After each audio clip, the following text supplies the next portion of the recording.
Mana shu simichka halvoni taniganlar bormi? Men shuni shunaqayam yegim keldida uydan bitta donalab simichkani ishoringlar ayirib, keyin ana shu halvoni tayyorlashga qaror qildim mana. Simichkani yaxshilab qovurib olasizlar.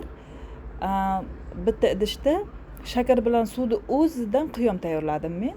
Qiyom mana shunaqa qip-qizil bo'lishi kerak. Qip-qizil bo'lgandan keyin mana shunaqa qilib simichkalarga aralashtiramizda. Endi buni qotirish uchun mana shunaqa qilib yoyib oldim. Xohlasalaring yumaloq qilib olsalaring ham bo'laveradi. Endi buni yeganlar o'zi biladi. Xohlagan formada bo'ladi. Bu har xil formada. Men mana shunaqa forma qilishni xohladimda mana shunaqa qildim mana.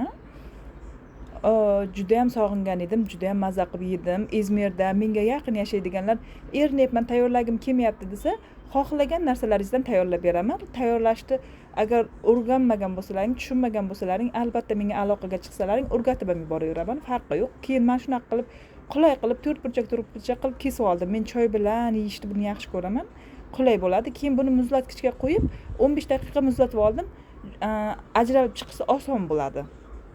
Mana muzlab chiqqandan keyin ajraladi. Bemalol mana tayyor bo'ldi. Tayyorlaganlar choy bilan o'tirib, iching, yeng buni. Tayyorlaganlarga yoqimli ishtaha, tayyorlamaganlar albatta tayyorlab ko'ringlar do'stlarim. Menga like bosishni unutmanglar. Keyingi videolarimda ko'rishguncha hammalaring Allohga omonatsizlar azizlarim.